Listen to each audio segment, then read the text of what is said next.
Chapter की starting में हमें दिखाते हैं कि आरी को ईरान कह रहा था कि अब से तुम्हारी रक्षा मैं करूंगा और हमेशा तुम्हारे साथ रहूंगा। अब हमें दिखाते हैं योगा और युल जो कि दोनों मिलकर दवाइयाँ बना रहे थे और वहीं उनके पीछे बोबो भी लेटा हुआ था जिसे होश आ चुका था। फिर बोबो उठ के बैठ जाता है और सीधा यही पूछता है कि मैं कहाँ पर हूँ। योगा उसे बताती है कि ये वेस्टर्न लैंड का सियोंगवान है। लॉर्ड बेक्यूंग और लेडी आरी तुम्हें यहाँ पर हमारे पास लेकर आए थे। फिर बोबो पूछता है कि आरी कहाँ पर है, तो योगा बताती है वो लॉर्ड बारंग के महल में है। अभी तक तो उन्हें वापस आ जाना चाहिए था, शायद उन्हें कुछ काम होगा और वो बिजी होंगे। उसके बाद बोबो योगा से पूछता है तुम कौन हो, तो योगा बताती है मैं लो रैंक डिवाइन एनिमल हूँ जो बोल सकती है और मैं चेंगवा हॉल में काफी फ्रीली आ जा भी सकती हूँ।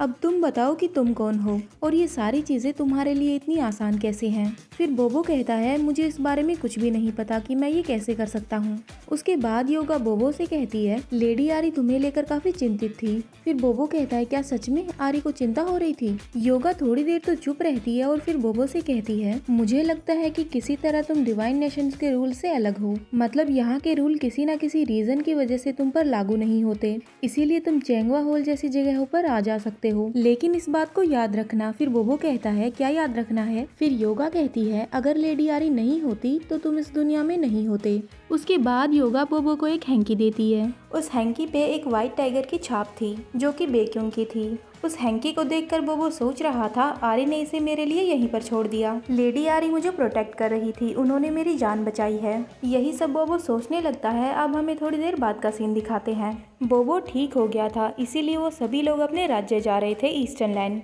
जाते हुए बेक्यूंग उन सभी लोगों से कहता है आप लोगों ने हमारा गेस्ट के रूप में काफी अच्छे तरीके से ध्यान रखा है, मैं इस चीज की काफी तारीफ करता हूँ। और वहीं दूसरी ओर आरी सूहो को बाय बोल रही थी। आरी वहाँ से जा रही थी तो ये चीज का सूहो को भी काफी बुरा लग रहा था। तभी आरी सूहो का हाथ पकड़ती है और उसे थैंक यू कहती है और ये भी कहती है कि टर्टल मैं तुमसे जल्दी ही वापस मिलने आऊंगी। तभी एकदम से आरी का नेकलेस उस मनी की वजह से चमकने लगता है। सूहो उसे देखकर कहती है लेडी आरी आपका नेकलेस। आरी कहती है नेकलेस, तुम्हारा मतलब स्टोन से है, क्या तुम्हें भी ये सुंदर लगा, ईरान ने मुझे ये तोहफे में दिया है। तभी बेक्यूंग कहता है चलो आरी चलते हैं, जाने का टाइम हो गया। तो आरी वहाँ से जाने लगती है और दोबारा से सूहो को बाय कहती है। उसके बाद वो लोग वहाँ से चले जाते हैं और पीछे से सुहा सोच रही होती है लॉर्ड इरांग ने वो स्टोन सचमुच लेडी आरी को दे दिया, ये एक प्रोटेक्ट स्टोन था। इरांग ने आरी को कहा था कि वो हमेशा उसके साथ रहेगा और उसे प्रोटेक्ट करेगा, इसीलिए शायद उसने वो स्टोन आरी को दिया था। अब हमें कुछ दिनों बाद का सीन दिखाते हैं जहाँ पर आरी उनवल से कह रही थी वैसे उनवल मेरे पास तुम्हारे लिए एक क्वेश्चन है, क्या तुम मुझे बता सकते हो। उनवल कहता है हाँ बताओ क्या क्वेश्चन है। तो आरी कहती है आपने कहा था कि जब चीजें खूनी हो जाएंगी हम लोग तब चलेंगे, इस बात का क्या मतलब था। आरी के ये बात बोलते ही उनवल सोचने लगता है और कहता है इस बात को मैं कैसे समझाऊं। थोड़ी देर सोचने के बाद उनवल कहता है वैसे ये वो बात नहीं है जो मैं तुम्हें बताना चाहता था, लेकिन फिर भी सुनो,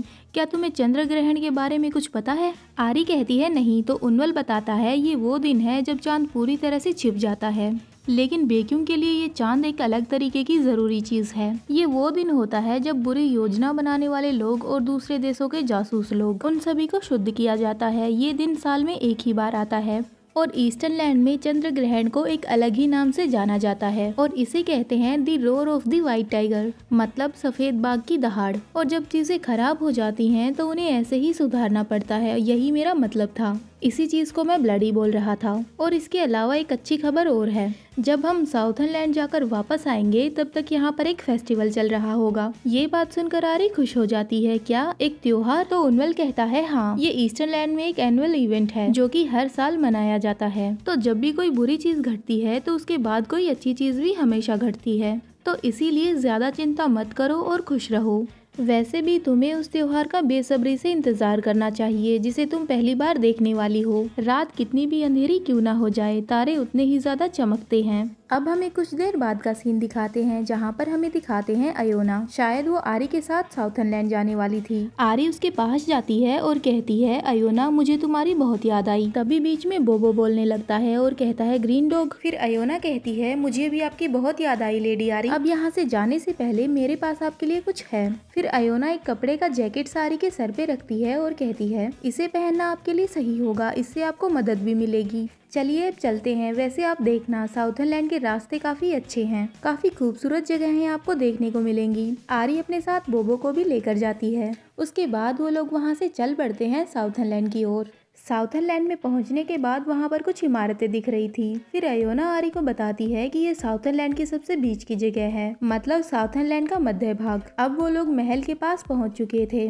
अयोना महल को देखकर कहती है, क्या यही वो महल है जहाँ पर लेडी नारे रहती हैं? और वहीं बोबो बोल रहा था, ये महल तो काफी लंबा है। वहाँ पर कुछ पहरेदार खड़े हुए थे। वो उनवल को देखकर कहते हैं, आपका यहाँ पर स्वागत है लॉर्ड उनवल। फिर उनमें से एक कहता है, यहाँ तक की लंबी यात्रा करने के लिए आपका धन्यवाद। उसके बाद वो आरी की तरफ देखता है और कहता है, वैसे ये कौन हो सकती है? तो उनवल उसे बताता है, ये आरी है, ईस्टर्न लैंड की यंग मिस्ट्रेस। फिर वो पहरेदार कहता है, अच्छा तो ये लेडी आरी है। फिर वो आरी के सामने अपना सर झुकाता है और कहता है, लेडी आरी आपका यहाँ पर स्वागत है। मेरा नाम जटा है और मैं लेडी आरी का पर्सनल अटेंडेंट हूँ, मतलब सहायक। उसके बाद जटा उनवल से कहता है, लॉर्ड उनवल, लेडी नारे आपका वेट कर रही हैं। उसके बाद जटा उन सभी को महल के अंदर ले जाने लगता है नारे के पास। तभी बोबो आरी से कहता है, आरी हे आरी सुनो। आरी बोबो की तरफ देखती है तो बोबो कहता है, ये नारे कौन है? वैसे ये कोई भी हो, लेकिन इसका नाम सुनकर मुझे ऐसा लगता है जैसे ये बहुत जिद्दी इंसान होगी। ये बात सुनते ही आरी सोचती है, ये क्या बकवास कर रहा है, चुप रहो बेवकूफ, उसी के महल में आके उसके बारे में ऐसे बोल रहे हो। ये बात सुनकर जटा हंसने लगता है और कहता है, हाँ मैं मानता हूँ कि हमारी लेडी काफी जिद्दी हैं। उसके बाद जटा बोबो से कहता है, लेडी नारे इस महल की मालकिन है और फ्यूचर में वो साउथर्न लैंड की मालकिन भी बनने वाली है। ये बात सुनते ही बोबो आरी के पीछे छुप जाता है और कहता है, क्या इसने मेरी बात सुन ली? उसके बाद जटा आरी को थोड़ा घूरते हुए उससे कहता है, वैसे आप काफी असाधारण लग रही है लेडी आरी, मतलब एक्स्ट्रा ऑर्डिनरी। न केवल आपको वो संगमरमर का पत्थर दिया गया, इसके अलावा आपके गुरु लॉर्ड उनवल हैं। आपको इतनी पावर और इतने महान गुरु दिए गए। तभी उनवल कहता है, इसकी कैपेसिटी अच्छी है, इसीलिए जल्दी सीख जाती है।